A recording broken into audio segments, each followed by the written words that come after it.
Hello again, whiskey friends. Thanks for joining everybody for another Tuesday discussion. Here on Tuesdays, we do responses to questions and comments that we get either from our wonderful Patreon community, the YouTube comment section, or from Instagram. So if you have a comment or question, leave it here. We'll get a video response going as soon as we can. Now, this particular question stems from my top 10 whiskeys of the year thus far in 2024. As of recording right now, we're essentially at the end of June. That video came out at the beginning of June. For reference, essentially 6 months into the year. So that was like a midpoint check-in on top 10 lists.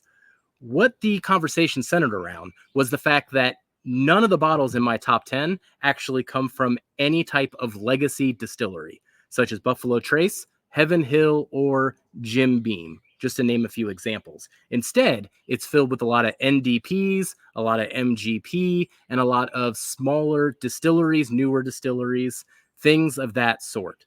So I'm going to go over the reasons why. Essentially, I have fallen out of favor in a few ways with the legacy distilleries. Curious to hear how many of you agree with my points. Also curious to hear how many of you disagree. So please come back, leave a comment, add to this conversation. So thank you for joining today, whiskey friends. Let's kick off the show.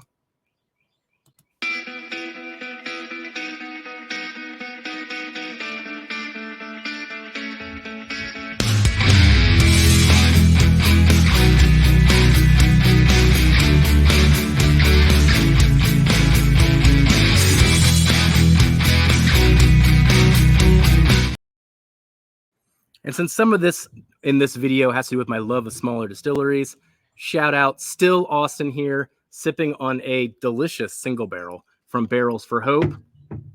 Only 3 years old. I'd guess it was 6 or 7. It is great stuff, great fruits on this thing.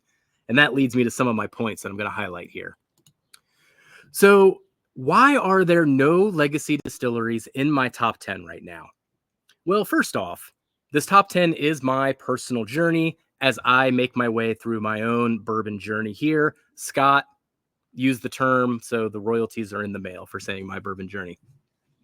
But always keep that in mind. You know, that's why I like seeing everybody else's top 10 lists throughout the year, at the end of the year. It's all a reflection of the things that they bought, the things that they could find. That ultimately makes their list. And then based on people's personal lists, you can kind of accumulate those to see what brands are shining across the board. Now, in general, though, I just don't gravitate towards the legacy distilleries that often. For the most part, MGP is my favorite distillery. And MGP has all of those different mash bills and has all of those different NDPs that are experimenting with it, either aging it in different parts of the country or doing different finishes. So that part of it always keeps my attention. Whereas typically throughout the year, the legacy distilleries are pretty stagnant, though when new things come out, such as the Knob Creek 10-year rye, I do pick it up and I do a review on it. And if you were going back further into the channel, look throughout our catalog, we try to do reviews on nearly everything. So Eagle Rare, the Weller products, the Buffalo Trace products, we've done reviews on those. But once we do reviews on those, it's one and done. And there's no reason really to go back to that bottle, at least for any review purposes. The main reason I typically drink any of the legacy distilleries is to keep up with that flavor profile, just in case I get it in some type of blind flight challenge. But otherwise, if I'm sipping on my own time and it's not for the purpose of review, I'm going to be gravitating towards something that I like, that keeps me interested. And most of these legacy distilleries just don't do it, at least with the releases that I can get most often on the shelves.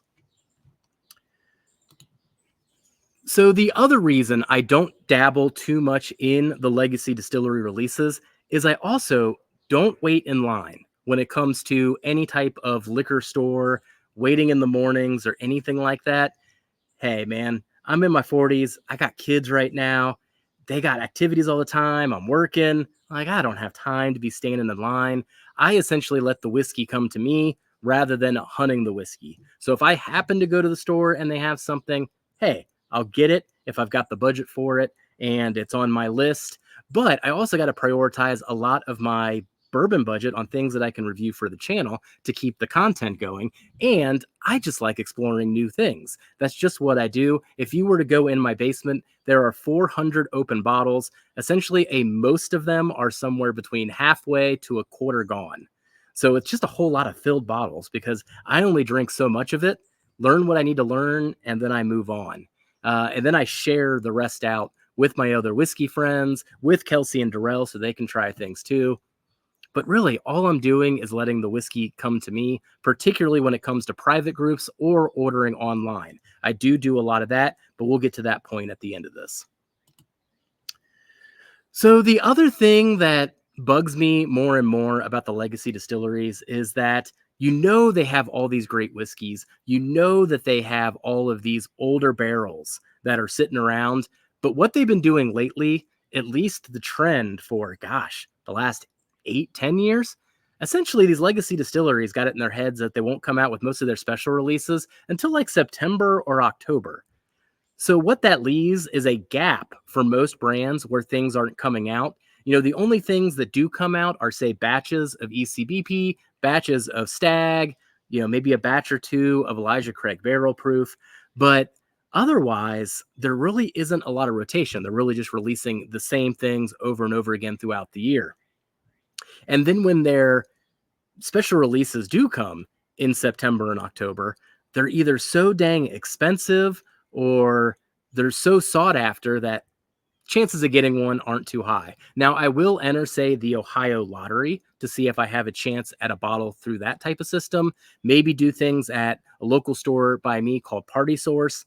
I'll enter those lotteries. If I get lucky, I get lucky. But once again, that's like whiskey finding me. It's a few clicks of the button, and then I have no other time being spent on hunting those bottles. But that's another reason, though. If you think about this top 10 list came out in June. Well, there hasn't really been a whole lot of releases from the distilleries, especially when you have things like ECBP not necessarily firing on all cylinders yet this year, enough to make it into my top 10, like it sometimes typically does, depending on the year. And as mentioned too, these distilleries seem to be holding back more and more their older casks. And those older casks seem to then be put into new SKUs and new brands and more expensive whiskeys. And they keep raising the prices as well, really taking advantage of what's happened to the market over the last couple of years. The biggest, I would say, offender of this, which breaks my heart, is Wild Turkey. What they've done with the Master Keep series, especially considering the hit and miss quality of some of those releases, to raise it up to $275 is just painful. And I think all of the legacy distilleries are doing that here or there. Now, in general, my price point is about $200. If you keep it to $200 or less for something that's got real old whiskey in it that is really special, I appreciate that. But when you start raising prices and the quality of what you're releasing isn't there and the age isn't there, and I have to start questioning what the heck I'm paying for other than scarcity, I'm not paying for the quality of whiskey, I'm paying for scarcity. I don't like that. That's not going to sit well with me. And that's another reason why I then gravitate away from those legacy distilleries. And once those habits set into place, I find them really hard to break. So it's like they've broken my faith just at the core, that I just stopped looking for them in some ways. And I stopped getting excited for them. And once that happens, it's hard to then get back on the bandwagon, at least unless there is a release where all the reviews are so glowing that it causes FOMO in me. But that hasn't happened with a legacy distillery release in quite a while. The other reason that I think is, and I mentioned this off the top, another reason that I kind of get disinterested with the legacy distilleries is that they don't experiment too often, or if they do, they have to do so in such mass quantities that it becomes uninteresting, or it becomes proofed down. Something like the Thomas More series of finishes from Barton. Like, by the time they proofed him down, there wasn't too much left in them, though I love them experimenting with all those finishes. But there just wasn't much left when it came to then a mass market release of it. And those NDPs and people that are getting into MGP, I mean, gosh, they're finishing it in things left and right. I mean, I've tasted different MGP mash bills in about every single finishing barrel there is, it feels like, and then combinations of finishing barrels, and then all these different blends. But that doesn't really happen with the other distilleries. And if it does happen, they want an arm and the leg for it. Just like Master Keep that I mentioned earlier. Take something like the Wild Turkey 1 or the Wild Turkey Voyage. Gosh, charging $175 to $275 for rum finished and toasted casks that just were okay whiskeys to begin with.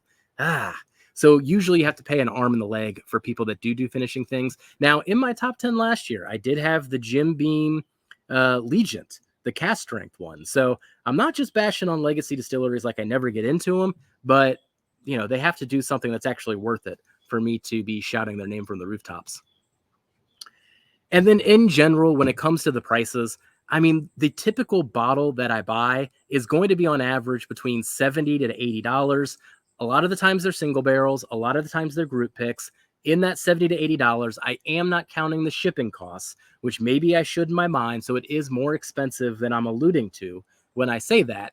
But I tend to get a steady stream of great single barrels in all of the different groups that I'm in, from all of these different NDPs, from all of these smaller distilleries too, that are willing to work with groups in order to get their name out there. So that results in better access to barrels than what these legacy distilleries are doing. These legacy distilleries are typically playing a different kind of game, and they are rewarding the people that sell a lot of volume, mainly of their shelfer products. And that's a lot of the times the people that get on their pick list versus being the groups and versus the things that I have access to. So that's another reason that I stick with a lot of these NDPs, and a lot of these smaller distilleries tend to get their best stuff at reasonable prices rather than them finding something and just upcharging it due to FOMO, just due to demand. So those are some reasons then I think thus far there aren't any legacy distilleries in my top 10. Not to say that it won't happen as the year goes on. Maybe I'll get lucky and win a killer stag batch in a lottery. Maybe I'll get another WLW, since I killed that one earlier this year and I haven't had one in 5 years. So maybe that's the way that something sneaks in. But the fact that it almost has to be a lottery buy makes it seem a lot less probable than something I can buy just readily on the shelf or online through an online sale, through being a part of a private group, etc., etc. So let me know what you think in the comments when it comes to some of these takes on legacy distilleries.